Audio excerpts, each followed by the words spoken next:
Good morning. Sorry for the slight delay there. We had a few technical hitches, as is quite normal in this day and age. So today we are here with Gary Young from the Mindful Enterprise to talk about, well, mindfulness, obviously, but also the retreat that you've got coming up in Skye, which is going to be amazing. How are you doing? I'm good, Lilia. Yeah, thanks for having me on. Not at all. So let's just talk a little bit about mindfulness because it's one of these words, isn't it? It's a bit like Reiki. You've heard it loads of times, but you don't maybe really know what it is. And like I'd said in our intro, the thing for me was actually practicing it all weekend, the way we did when I was with you in the retreat, which was, I'd never done that before. I obviously you teach a lot, but to actually what you do is you just do it's just practice, practice, practice, which I think is really, really helpful because it's a bit like breath work. You can have all the science around it in the world, but what you really want is the experience, don't you? Yeah, absolutely. And that's the key to our retreats is it's the experiential practice, and also doing the different practices in sequence, and how when we do these different practices in the order that we do them, how they can actually take people gradually into that deeper state of rest and recovery, and allows us to let go of the thinking mind in a methodical way, but also in a way that feels accessible to people, because sometimes that can feel quite difficult for people when they just want to, they just maybe sit in a meditation and the mind's really busy and they find that quite difficult um, to to handle.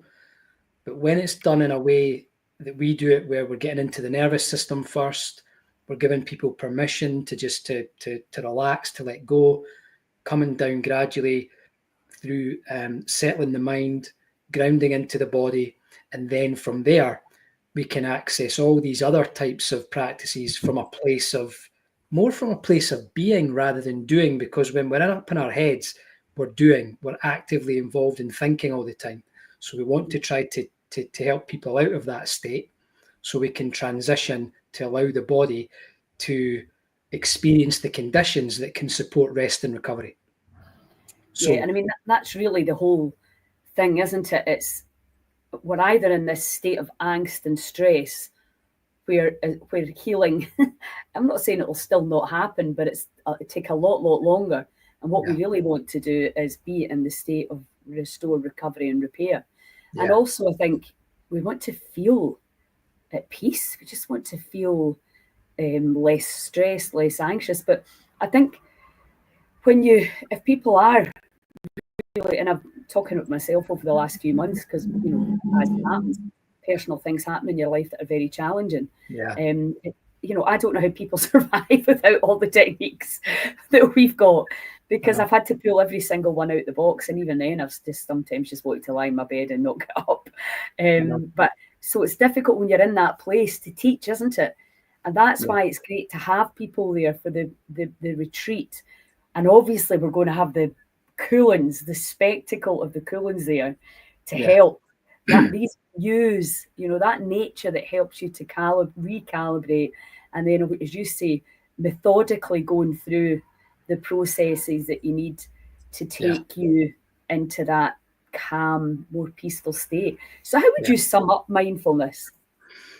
So mindfulness is primarily an attentional training, and it's got a couple of different facets to it. The first of which is bringing our minds intentionally into the present moment, so that we can be more aware of the arising of thoughts in the mind, the more Mm-hmm. aware of the emergence of the feelings and sensations in the body, and more aware of what's happening in our external environment. And when we're more aware of all of that as it's happening, it means that we can be more mindful in how we respond to it. Uh-huh. So rather than be in reaction to all of that, so maybe we're not even aware of the fact that we've been engaging in some kind of a narrative in the subconscious, just in I call it the back shop.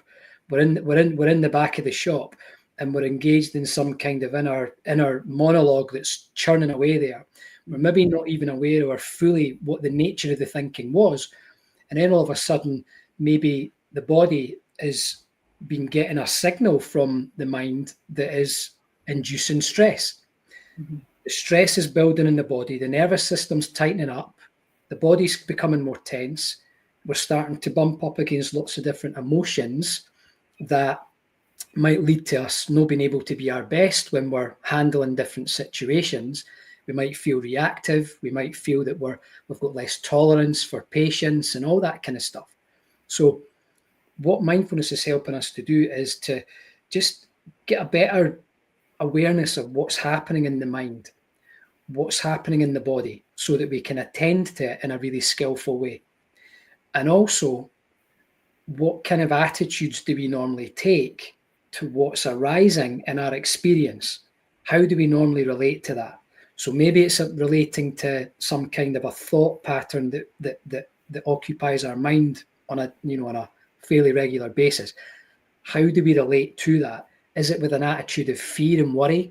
Is it an attitude of resentment? Is it an attitude of anger? Is it an attitude of guilt? Is it an attitude of shame? What are the different aspects that come in that can then lead to the way we feel, not only about ourselves, but the way we feel about others and the way that we feel about our lives?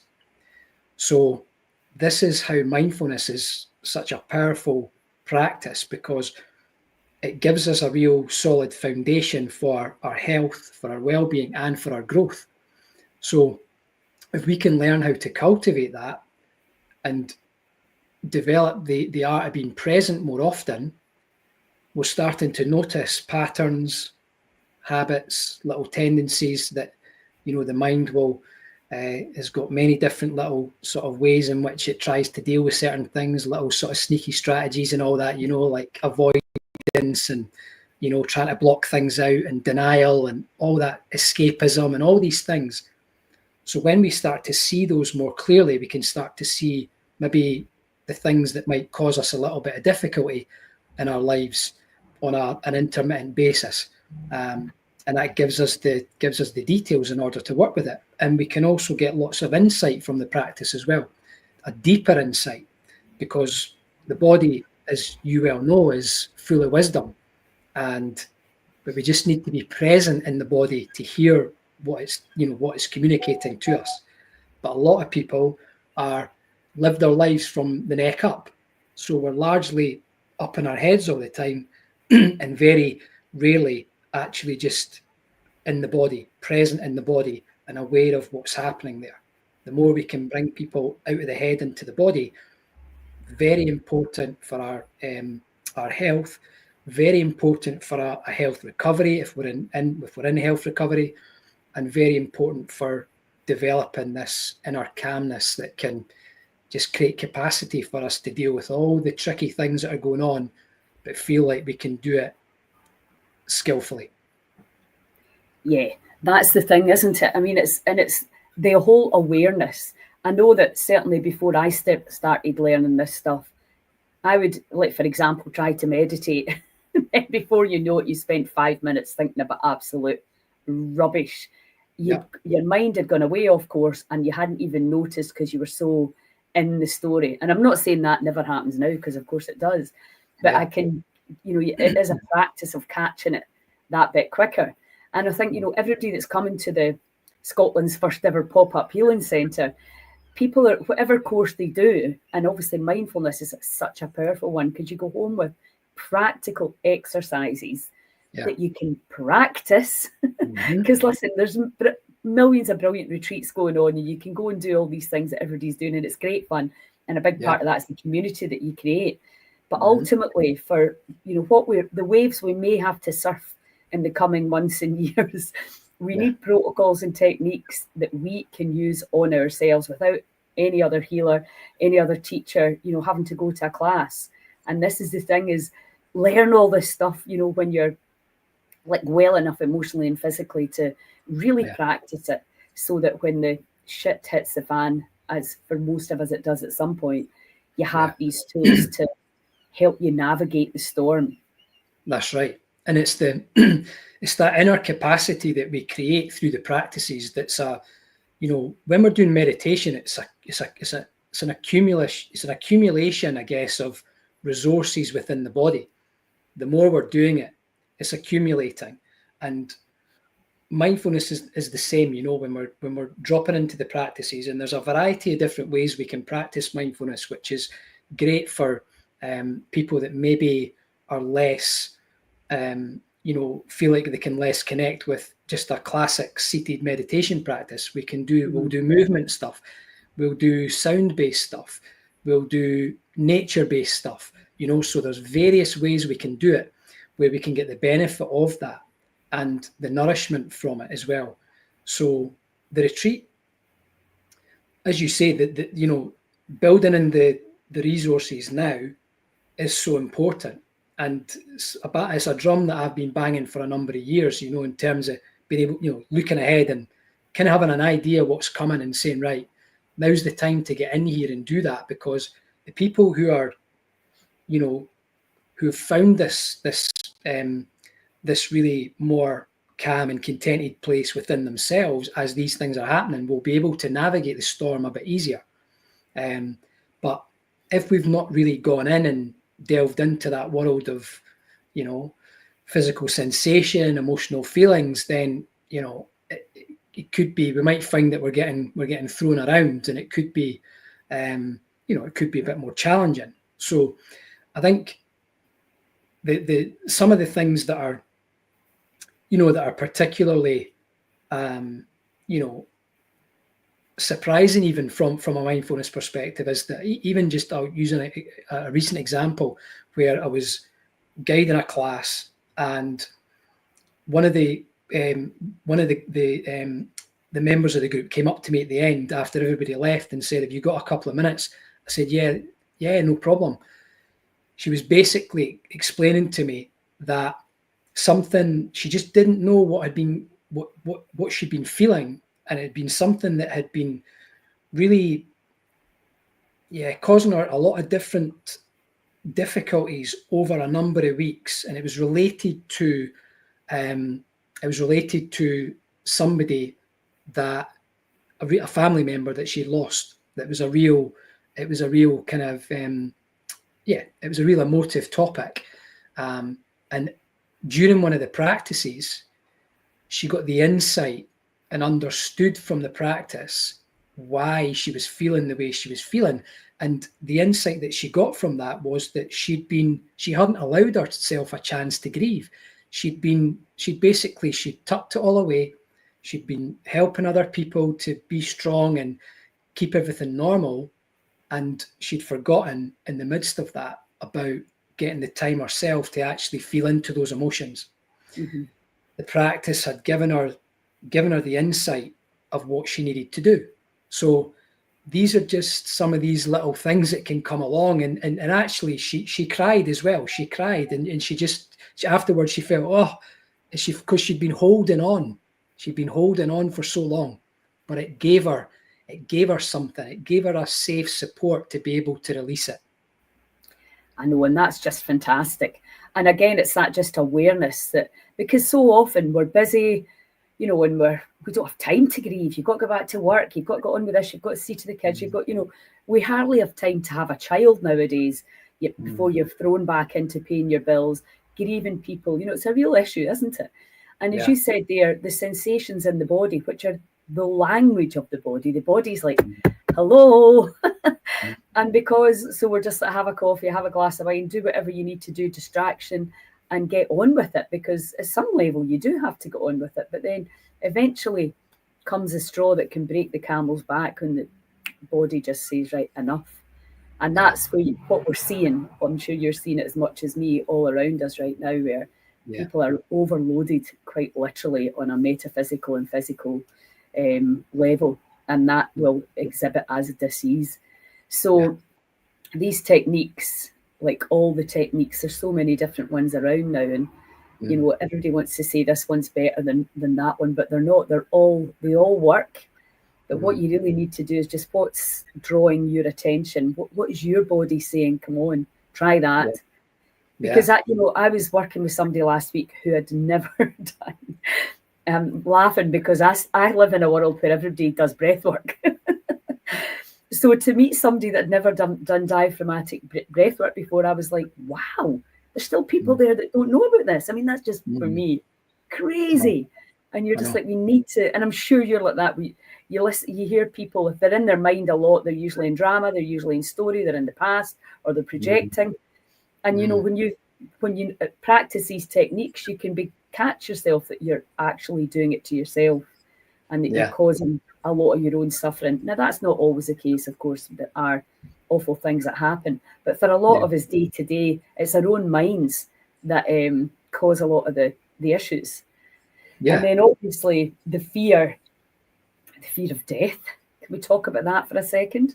Because that's a huge one, isn't it? How can mindfulness help with a fear of death? Because there's two things, isn't there? There's people that defy the odds, i.e. they've been told they're going to die and then they don't. So most people, when they come to me, they don't want to die, they want to live. But then there's also a time, I think, where you have to go, well, yeah, we are all going to die, maybe. How do we let go of the fear with that? How would mindfulness approach that?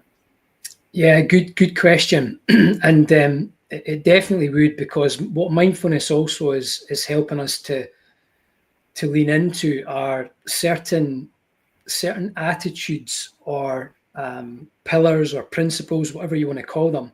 And some of these are ones that you will recognize because you're an advocate of them.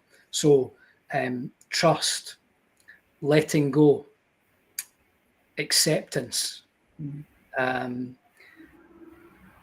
These are just non-judgment. These are just some of the core the core principles, the core attitudes. And when we're in our mindfulness practice, and perhaps maybe if we've had some fear there, we maybe will be invited to turn towards that, to really just to be aware of how the mind is creating the story around that. And then we can start to understand how we're relating to that in our bodies. So maybe the feeling is fear or worry. And then what we want to do is we want to turn towards that. We want to give that a space. We want to welcome it in. We don't want to try and, because it maybe feels a little bit unpleasant, we don't want to try to escape from it or deny that it's there. We want to accept that it's here and acknowledge it, recognize it, acknowledge it. And then there are practices, specifically mindfulness practices like the RAIN practice, for example, that are specifically designed to help people to deal with emotional experiences. So we can turn towards it and we can allow space to attend to it and start to see it from all sides, so that we can really give it some more intimate attention. And then at the end of it, the final stage of that process is non-identification, which means that we're not attaching to the emotion so that we become the emotion, but we're seeing it more as a transient, passing experience, an energy event, if you like, moving through the body, and seeing that we are much greater than that experience. We are much more powerful, much greater than this one fleeting experience. And then maybe we can get into a conversation about life, about mortality, about the thing that is one of the one things that's guaranteed in our lives is that we are going to pass on at some point. So can we have a conversation about that? Can we maybe explore where the fears are coming from, and then see how we can start to view ourselves in a different light? And when we view ourselves in a different light, we can actually start to then trust the process of life more, and actually see that it's life is beautiful. Yeah, if we make it so, it can be so beautiful, and we don't have to have any fears about what may happen in the future. We just have to live here in the now and be present and enjoy it to its fullest here, because we will get to the point where perhaps we'll know that we're ready. We'll get to the point but we don't want to live our lives in fear of that moment. So no, this is the thing. And I know when most of my clients, it's not the actual death, although I don't know how it feels when you get there. It's how it's going to, is there going to be pain and suffering on the way to that gate, if you like. Yeah, absolutely. And that's where self-compassion comes in as well. Mm-hmm. So that's another feature of the retreat. We'll be bringing in practices that are self-compassion based to allow us to cultivate that, so that we can really start to look after ourselves well, recognize the way that we are thinking and feeling, and know that it's okay for us to have these experiences, and it's okay for us to sit with them and provide a space for them. And quite often it's our little strategies of avoidance and denial and stuff like that that actually heightens the intensity of the experience, because we don't want to feel it. Yeah. But by helping people to turn that on its head and say, well, what we want you to do is we want you to feel it, and we want you to turn towards it, we want you to give it space, and then what you're going to see is it actually is not as intense or as overwhelming as it is when you're trying to run away from it. So we want to help. Exactly. And it's that kind of resistance, isn't it? And it's, of course, that energy is there, whether we kind of ignore it or not. And it's impacting on the system. Yeah. My friend does family constellations, and we talk about the family system, but it's all ultimately the same thing. It's something that's not been given its space and place. Yeah. Yeah. And absolutely. You talked about shame and guilt, and that's another thing, because of the culture, because of maybe choices we've made or whatever. We've all gone through all of these things, I think, pretty much. Yeah. So it's just really, really helpful tools to help people navigate life, really, isn't it? Yeah. I mean, these are family constellation stuff's brilliant. I've been once to an event. I think it was Connie facilitated it, who I know you know. And I thought it was great. I just haven't managed to get back to anything else after it, but it was a really good experience, and I can see how powerful that can be. So there are many, many different modalities out there now that we're absolutely swimming in them all. Literally, all the different things we can turn to that can help us at different stages of our journey, our spiritual development, and I've tapped into loads of them. Although again, it's practice, isn't it? You might get a relief, and you probably will get a relief, and you'll feel better in one session and one retreat. But it's then you then put yourself back into your life, and that's really where the practice comes in, and that's when you start to be really, it's a training, isn't it? You're training, like learning to surf or learning to whatever it is you're doing. The more you do it, the more skillful you'll become at it, and it's brain training, really, isn't it? It is. And teach yourself to come out of the fight, flight, freeze, fawn state, so that you can stay in these restorative. So let's talk about the retreat. So how many days are you there for? 3? So we're going to be doing 3 days. Yeah.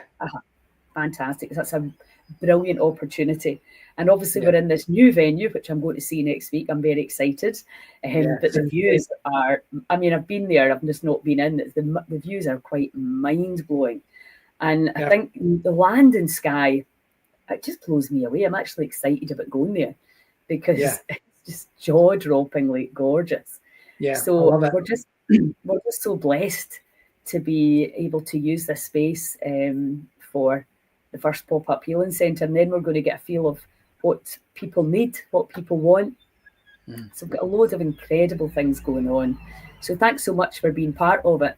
And what I was going to say as well, we'll have the techno spa set up, so even when people come to yours, the spa will be there for the amp coil, the neurovisor, the virtual reality meditation, the sauna blankets. That'll be there for people to utilise, either before they go or after the retreat finishes at night. So it's just a phenomenal, opportunity to steep yourself in that level of beautiful land and all the technology as well, and then obviously all your techniques. And also we've got John, because John sold the hotel, he's going to be doing all the food. So that's a top class, world class chef doing the food for us. We're very, very blessed. So yeah, it's going to be fantastic. So I put the link to your retreat on the event. And obviously, the marketing is going to be starting. Kirsten's just been finishing off the final details, and I know that you need to know how many spaces you can have lying down. So I think we're good now. now. Yeah. Oh, okay. So I'm going to. I have to hold my hand up here and say that, you know, I've also, although I've been waiting for a few bits of information, I've actually got some additional information to give to Kirsten today.